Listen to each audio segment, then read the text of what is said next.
All right, so let's get into this. Absolute Batman #1, written by Scott Snyder, drawn by Nick Dragotta, a fantastic creative team. I'm familiar with Nick Dragotta from past projects. I've seen him do stuff, and I love that Scott Snyder picked him, or DC picked him, to be the artist on this book. It's definitely compelling. It's bombastic.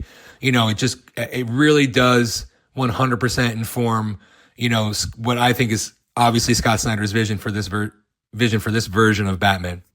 So we see now here that we have Bruce's origin set in a firmly contemporary style Gotham. This is not necessarily your gothic Gotham that we have in the past. The first page opens up with young Bruce. He's in the Gotham Zoo with his class. You don't know who that is with them. We find out soon later in the story that is his father. Of course, you have the splash page with the silhouette of the handgun, and that kind of sets the tone that you know that there's going to be tragedy ahead. The title page alone tells you this tragedy is still the axis of Bruce's life, but this version is going to approach it very differently.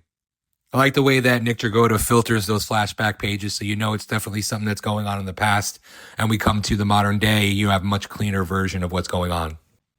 After that title page, we jump to modern day. A motorcycle crosses into the Gotham City limits. Who is this rider? We don't know at first, but then we discover that this is Alfred Pennyworth, and immediately you know this isn't the classic butler that we're used to. He's been away from Gotham for some time, and he notices the changes, the decay, the escalation of violence. At first you don't realize that it's Alfred, so there's some subversion here. Is this Bruce driving through, having this monologue? You're not exactly sure who it is until you realize that it is Alfred. He enters his place, whereas it's more of a stock safe house filled with weapons and tactical supplies than it is an apartment. And you can tell very quickly that this Alfred is some type of operative. He references an assignment in Singapore. He reports to a mysterious organization. And what I like in this is that he calls himself a servant, which is kind of cool because obviously we know Alfred best as a butler. And this Alfred is still serving a higher power. He's just not the one that we're used to. Subversion is all over this book. As he sits down, he's briefed on a hyper-violent gang called the Party Animals and is told his assignment is observation only. He's also informed about a vigilante figure operating in Gotham, and we knew who that is once we see that little video of a bat-like creature. It's Absolute Batman. And in one of the funniest grounding moments of the issue, Alfred's motorcycle gets stolen almost immediately after he arrives. Welcome back to Gotham, Alfred. The book cuts to Croc's gym. And not the Croc that we know. This is a different Killer Croc. But first, before we meet Croc, we see a lean man who is pounding the heavy bag with surgical intensity. And you assume, again, this is Bruce. And once again, it is not. And Bruce enters. And he is massive. Broad, towering, built like a truck. This is not the sleek ninja-style Batman that we're used to. This Bruce is imposing, physically overwhelming. And you can tell this man is mad. As he pounds the bag, the sound design practically echoes off the page. Each hit feels explosive.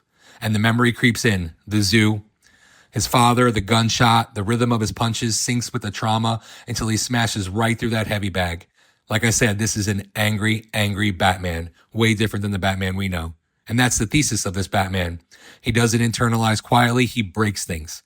And back to the namesake of Croc's gym, we meet Waylon Jones. Yep. Killer Croc in the mainline universe, but here he's Bruce's childhood friend, and he's not alone. We see that he's friends with Harvey Dent, Oswald Cobblepot, Edward Nygma, and Selina Kyle.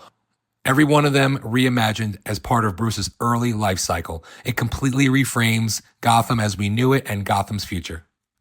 Just a sidebar, I really, really, really appreciate this version of what Scott Snyder is doing, making what we know as Batman's Rogues Gallery actually Bruce's childhood friends, like a bunch of Goonies or a ragtag group of friends that just grew up together in the streets of Gotham. And you can tell that these characters, well, at least later on in the books, but for right now, you can tell that Waylon Jones is someone who's actually concerned with the well-being of Gotham and people in Gotham. It's a lot different than what we're used to. Again, more subversion. You don't know what to expect. Then we cut to a yacht. Roman Sionis, as we know as the Black Mask, is meeting with crime bosses Marconi and Falcone. They're questioning the chaos caused by the Party Animals that clearly work for Roman Sionisky. So what does Roman do? He responds by killing them. I love this. I love how this happened. I love that the Black Mask comes in and he's taking out all of his competition and just absolutely causing chaos. After the massacre on the yacht, we see Batman getting suited up, as well as news footage of other things that are going on with the party animals as they are just ruthlessly destroying people and killing people in Gotham, causing the police to be completely ineffective and just absolutely terrifying the citizens of Gotham. The gang prepares to ambush a town council meeting where citizens are demanding answers about the violence and lack of police presence. Alfred is told explicitly, do not interfere.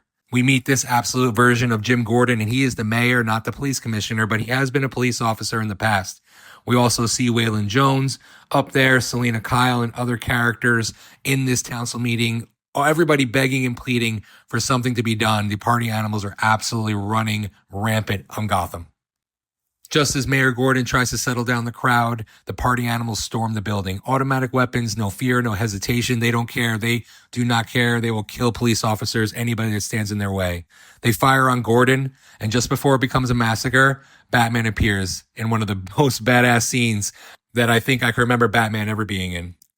Just as the party animals look like they're about to open fire on the rest of the citizens of Gotham, Batman yanks them out of the building and slams the door shut. The police are starting to look like they're going to rush out the building as if they're going to help. And Batman peeks through the door and says, whatever you hear, you do not open this door. He slams the door shut and violence ensues. Another one of my great moments here is when Alfred is commanded to engage Batman in the event that he sees Batman disrupting the party animals. When Alfred acknowledges his commands, he then closes his eyes. So yeah, he doesn't see anything, so he can't engage. And here's where it gets so much fun. Batman just absolutely tears apart the party animals. One of the things I love is you start to see how this Batman's technology differs from our mainline version of Bruce. And what I'm going to go into here is you have to remember that we're finding out that this version of Bruce is not the rich philanthropist that mainline Bruce is. This is a average blue collar version of Batman who is just fueled by anger and revenge. I love that the cape here on Batman works like actual bat wings. So they work like having other arms. It can grab people, throw people. He can use it to vault over people. It's just so much fun. Alfred just loves observing and seeing and diagnosing what this Batman is doing. His narration over Bruce's fight is fantastic. He says, you're fast, steady, above all focused. You've been waiting for this, haven't you? Yeah, you have. You trained too. Mixed martial arts, your own blend, Muay Thai, Brazilian Jiu-Jitsu, but you're a striker above all, brutal yet precise.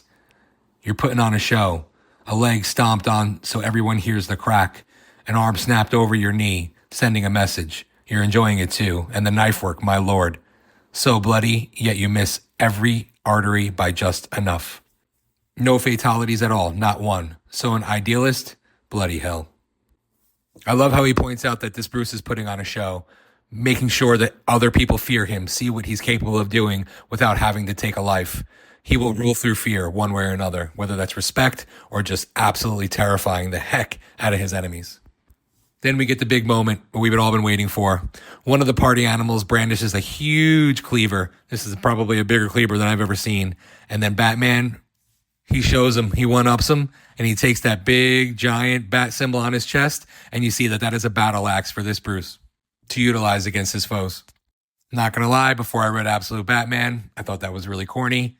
Yeah, it was completely wrong. Scott Snyder, you are the man. The bat battle axe is probably one of the coolest things I've seen in a Batman story in years. Batman hacks this guy's hand off immediately, sending the cleaver in his hand far across the battlefield.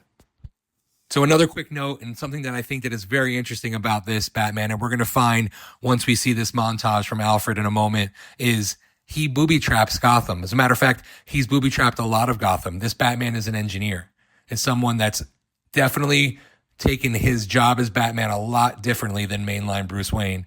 He's taken his time to turn Gotham itself into part of his Batsuit. I think that is ingenious. Having all these different inventive ways to use the Batsuit, and we've seen millions of versions of the Batsuits. We've seen all the Bat tech, all the Bat gadgets in the world. Yet Scott Snyder is still able to come up with some really cool ways and inventive ways for this version of Batman to be different than other versions. Chef's kiss.